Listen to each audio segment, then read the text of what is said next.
Devin White reportedly wants a trade out of Tampa, and while the Buccaneers say they have no intention of moving him, they absolutely should. That and more on today's episode of Locked On Bucs. Your daily Tampa Bay Buccaneers podcast, part of the Locked On Podcast Network, your team every day.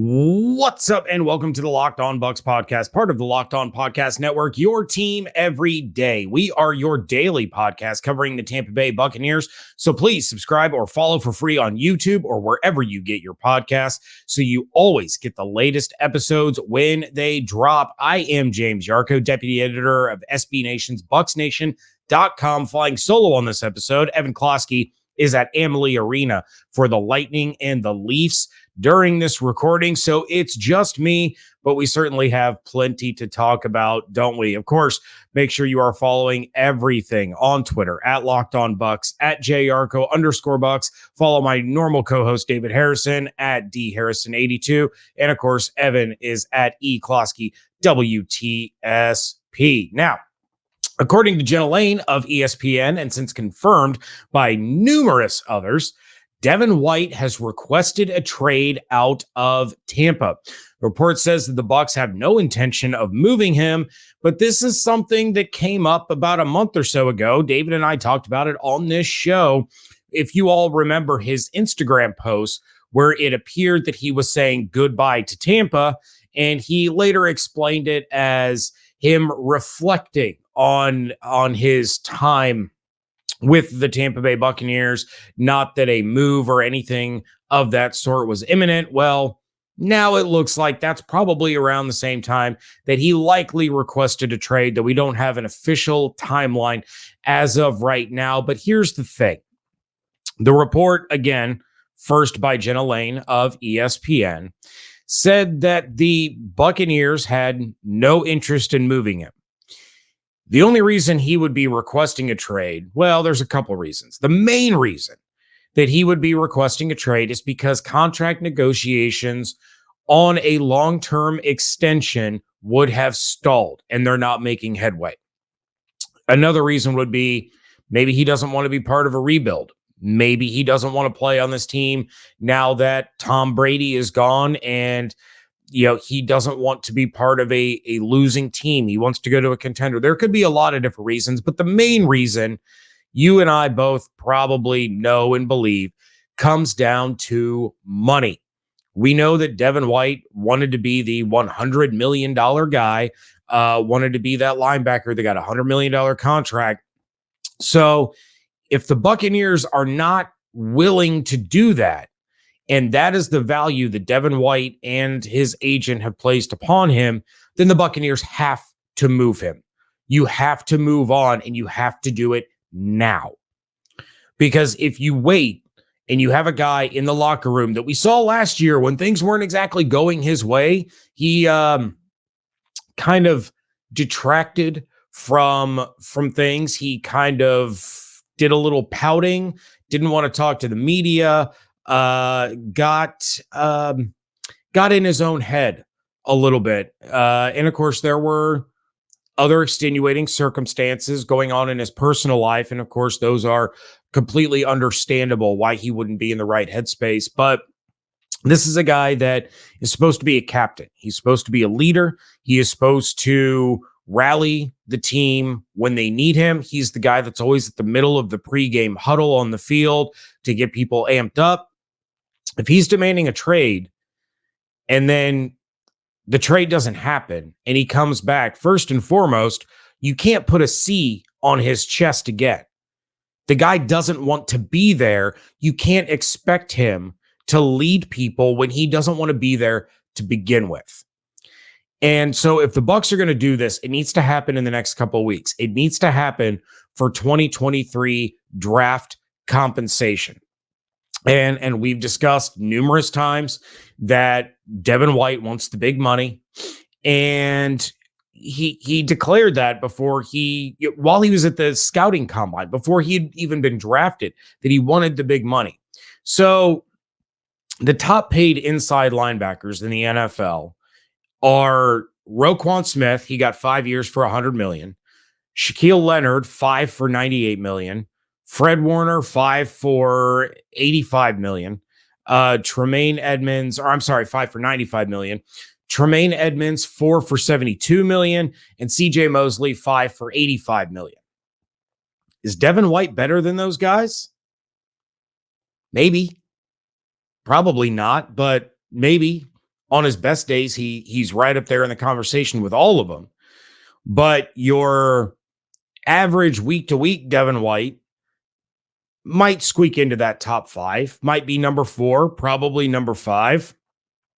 And someone will pay him that kind of money on the open market, because we see year after year after year, free agents get more money than they probably should because of the bidding wars that happen, and to entice players to come and play, in different places that maybe originally they didn't want to. We remember years and years of the Buccaneers overpaying for guys like Deshaun Goldson and Darrelle Revis, and the list goes on because they had to entice these guys to come to Tampa, because it was a bad football team, it was a bad organization, there was bad coaching, and they had to convince these guys to come in and play. And how do you do that? With money. So the biggest thing is, when you take a look at him wanting to be traded, is he wants to be traded because he wants to get paid. The Buccaneers are not going to give him $100 million. They're not going to give him $98 million. They're not going to give him any of that. So David and I have talked about this numerous times on the show as well. If you had to choose between giving Devin White the big money contract, the big money extension, or you had to choose giving that big time money, big time extension to Antoine Winfield Jr., you give it to Antoine Winfield Jr. and you let Devin White walk. Again, there's a couple reasons for that. Number one, Antoine Winfield Jr. is on the cusp of becoming an all-pro safety. Safeties also generally are not as expensive as, the top tier inside linebackers. So even a mega deal for Antoine Winfield Jr. isn't going to be as expensive as what Devin White is wanting. But most importantly, Antoine Winfield Jr. is about as consistent as you can get. He's far more consistent than Devin White is at his position, because we've seen Devin White have incredible, unbelievable performances. But we've also seen him have performances that leave you shaking your head and going, how? How is this still happening with a top 5 pick in the NFL draft, a guy who's been in the league this long, and a guy that is, considered a star player in the league? You can't have it. So the Buccaneers can continue to build around Antoine Winfield Jr. and Vita Vea, and then you take a look at trying to trade away Devin White. You have to get draft compensation for this year, because now, this late in the game, you have to go out and you have to find a replacement for Devin White. We've already talked about linebacker being in need in the NFL draft, because you really don't have anyone behind Levante and Devin White. Well, now you have to replace a starter, and you have to do so probably in the draft. There isn't anybody out there right now that you can probably go out and sign and bring in to become the starting inside linebacker next to Levante David in the 2023 season. So the biggest question is, who is going to trade for Devin White and his $11.7 million salary this season, if a deal gets done at all? That is coming up next here on Locked On Bucs, part of the Locked On Podcast Network, your team every day.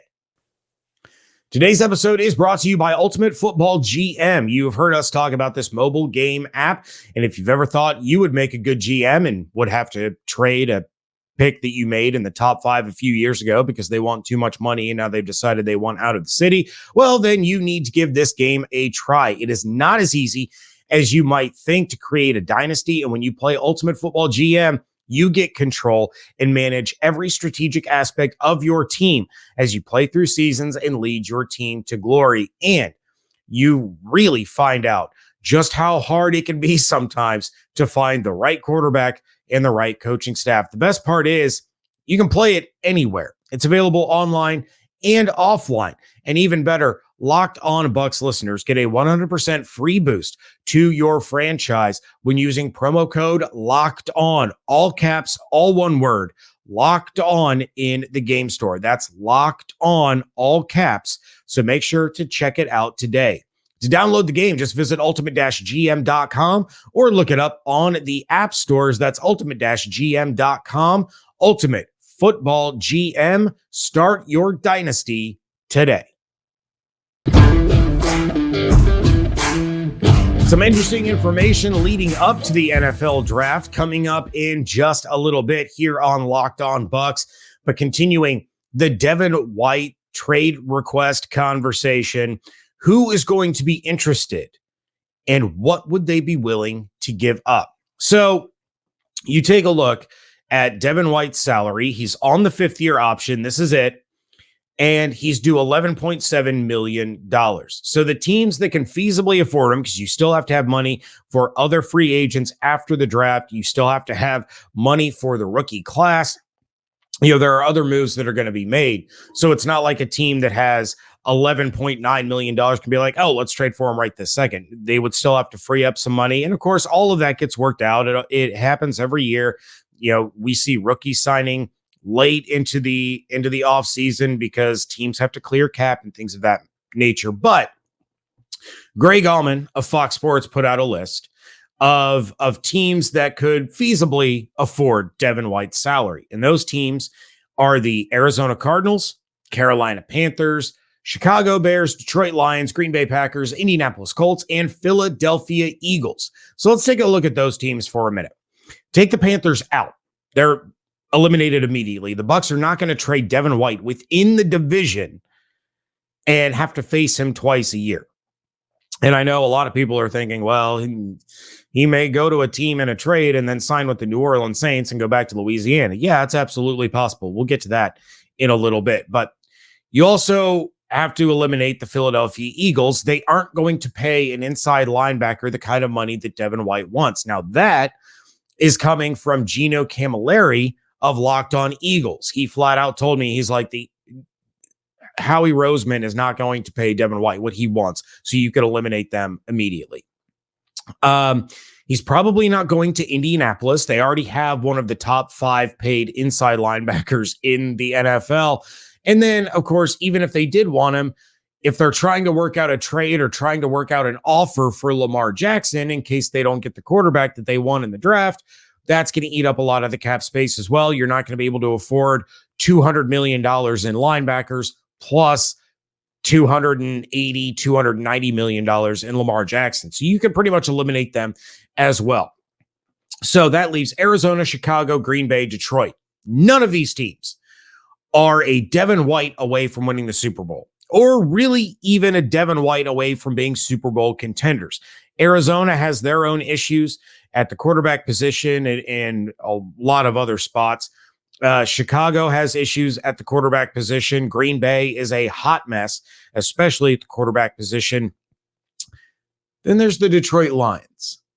And I think taking a look at these teams, the Detroit Lions seem the most likely landing spot for Devin White. They have a incredible head coach in Dan Campbell, the bite your kneecaps off, tough physical team, and they showed that last year. They have made some great moves in the offseason. They just traded Jeff Okudah, and then didn't they bring in like CJGJ, the Chauncey Gardner-Johnson, who used to play for the Saints, was just on the Eagles. They have a really, really good defense. And Devin White, I think, would fit well in that defense, in that culture, in that locker room, and would get along really well with Dan Campbell. Now, here's the issue with the Lions. They run a 4-3, and their current middle linebacker is Alex Anzalone. He's a pretty good middle linebacker, so that might not be the best fit for either side unless Devin White would convert to the weak side linebacker, to being the will backer. And if you remember, Levante David, back when the Bucs ran a 4-3, was an outside linebacker. So you would think that Devin would probably be able to convert. And if he goes to the will backer, he's going to be able to blitz a little bit more. He would be a huge upgrade over Malcolm Rodriguez, who is the current weak side linebacker for the Detroit Lions. So you upgrade right there immediately. They've upgraded their secondary. They have a decent pass rush. Devin White would help that. So you take a look at that situation and you think, okay, Detroit could make some sense. But I'm going to bring up a wild card team that doesn't currently have the cap space, but they could make this work. The Jacksonville Jaguars. They have to clear some cap space. They have a little bit over $10 million right now. So they'd have to clear about $1.5 million in order to get Devin White onto the roster. Then they would have to clear some more in order to sign their rookie draft class and all of those things. But former Buccaneers linebackers coach Mike Caldwell is now the defensive coordinator for the Jacksonville Jaguars. So you know that if anybody would be interested in bringing Devin White onto their defense, it's going to be the guy that coached him in Tampa for a few years as his position coach. Now, if he doesn't want Devin White, we're probably not going to find out about it, but that would probably say something about Caldwell and White's relationship or what Caldwell thinks of Devin White. But you have a team in the Jacksonville Jaguars that got into the playoffs last year. They're probably the odds-on favorite to win the AFC South this year because Indianapolis needs a quarterback. Houston is hot garbage. And you have the Tennessee Titans that you really don't know what they are. They need a quarterback, but they still have Tannehill, but Derrick Henry's getting older and they're starting to trade away some key pieces and get rid of some guys. So you have three teams that are essentially rebuilding within the division. It's the Jaguars' division to lose, but they still have to compete with the Buffalo Bills and the Kansas City Chiefs and the Cincinnati Bengals and the other, the Los Angeles Chargers in that conference.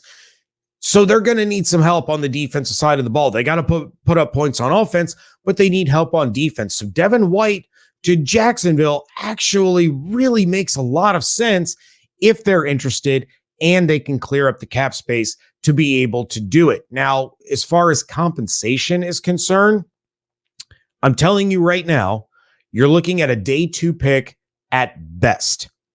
There might be a day 2 pick and then a late round pick swap kind of situation. You might get a day 2 pick and a late draft pick, but teams aren't going to pay a super high price on a guy on his 5th-year option. Now, one of the possibilities could be that the Bucs get a day 2 pick this year and then a conditional pick in the 2024 draft based on whether or not Devin White signs with the team. So you could get a 2023 second and a 2024 fifth that becomes a 4th if White signs a long-term agreement with the team that he gets traded to. Otherwise, you're looking at most likely a 3rd and a 6th, maybe a 3rd and a 4th for White and one of Tampa's 5th round picks to do a pick swap on that front. But the Roquan Smith trade, you go back to that, was for a 2nd and a 5th round pick plus linebacker AJ Klein. That was also a midseason trade. So they weren't, the Ravens were not getting Roquan Smith for the full season. And the Bears retained $5 million of Smith's salary. If the Bucs are unloading Devin White, you would think that they want to unload the full $11.7 million in salary along with him. So they're not going to be retaining salary in this deal. They're going to want to clear the salary and get draft pick compensation for the upcoming draft, because now you have a giant hole on the defense that has to be filled and has to be filled quickly. You may be reevaluating the draft needs for the Buccaneers. David and I would be talking about it, and you may have to go linebacker like a Drew Sanders in round 1 in order to fill that void. However, there could be another 1st round target for the Tampa Bay Buccaneers as they appear to be in the quarterback market during the draft. That is coming up in just a moment right here on Locked On Bucs. Wrapping things up here on a Wednesday edition of the Locked On Bucs podcast, and let's get away from the Devin White conversation for a little while. Let's talk a little NFL draft because University of Kentucky quarterback Will Levis is visiting the Tampa Bay Buccaneers on Wednesday.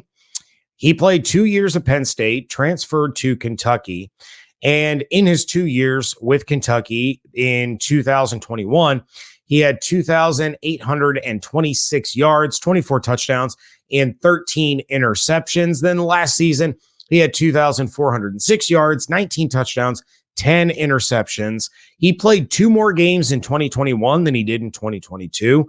But in both seasons, he had over 65% completion rate. He had 8+ yards per attempt in both seasons. And he had quarterback ratings of 148.3 and 151.9. Will Levis is not a small dude. This is not a Bryce Young situation. This is not a Kyler Murray situation. This is a dude that is 6'3", 220, and absolutely rock solid. Here's the thing about Will Levis. I am not a fan. I don't think he is a slam dunk prospect. I don't think he is a plug and play starter. Now, the Buccaneers don't need a plug and play starter, do they? They have Baker Mayfield that they can start. They have Kyle Trask that could beat Baker Mayfield in the quarterback competition. I don't think he will, but he could. So you do have the opportunity here to potentially have a franchise quarterback that can sit for a year, let Baker do his thing. And if Baker cooks, then maybe Will Levis sits another year, or maybe Baker prices himself out of returning to the Tampa Bay Buccaneers after rejuvenating his career. I don't see the hype around Levis. I like the confidence that he has, but it's borderline a little too cocky, which is a bit concerning for somebody that is coming out in the draft. Like, I realize some guys are just phenomenal, and you have to have a certain level of confidence to succeed in professional sports. It's a necessity. You have to believe in what you do, and you have to believe that you are going to beat the guy across from you. If you don't have that kind of confidence in yourself, you are going to fail.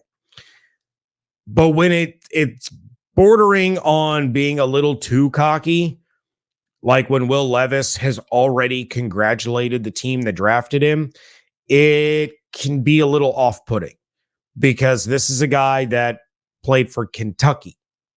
Like, bro, you played for Kentucky. Yeah, that means that you're in the SEC, but you didn't exactly light it up for Kentucky either, going up against all of these players that you would then see in the NFL. I understand the Bucs having Will Levis visit, because if any quarterback in this draft is going to drop, it's going to be Levis. We know CJ Stroud and Bryce Young are going 1-2. Which one goes 1, which one goes 2, we have yet to see. I still believe it'll be Stroud 1 and Bryce Young 2. And then you have Indianapolis at 4. Do the Titans jump Indianapolis to try to get Anthony Richardson? Do the Colts take Anthony Richardson? You could have the Raiders end up drafting Will Levis in the top 10, but they just signed Jimmy Garoppolo. Maybe they just ride with that and they reevaluate the quarterback market next year. But you could definitely see a draft day slide for Will Levis that could drop him into the teens. And if that is the situation, if that is the case, does he slide all the way to 19? Probably not. But does he get close enough to the Buccaneers that would warrant them wanting to give up future draft capital to jump up and secure him? I guess it depends on how much they like his tape, how much they like his interview, how much they like, his workout or whatever he's going to be doing on Wednesday.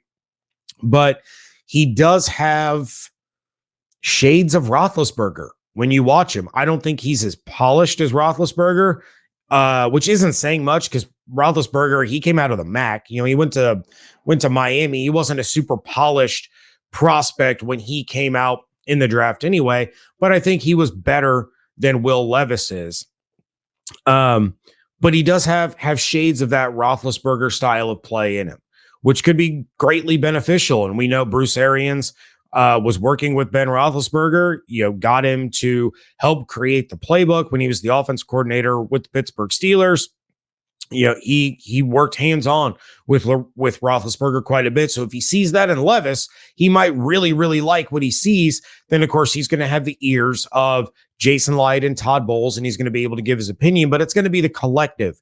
It's going to be Bruce and Jason and Todd and Dave Canales are going to be involved in that conversation of, is this a guy that we could see starting for our team for the next 5, 6, 7, 12 years? And what's the price that we're willing to pay for that? And what's a price that we would be willing to eat in case we're wrong? So the Bucs have plenty of these visits. They had Lucas Van Ness in earlier in the week. They have these top 30 visits. And of course, they build files on these players where they can reference them when they hit free agency or if they become open for a trade and things of that nature. So you don't want to read too much into the top 30 visits, but it is interesting that Will Levis is, one of the quarterbacks that the Buccaneers would be interested in, considering he is projected to be a first-round guy. You can bring in Hendon Hooker for a visit because he's going on day 2. That makes a little bit more sense for the situation the Buccaneers are in. You bring in a guy for a visit who is projected to be a first-rounder, and not just a first-rounder, projected to be a top 10. You have to have probably some pretty serious interest in him.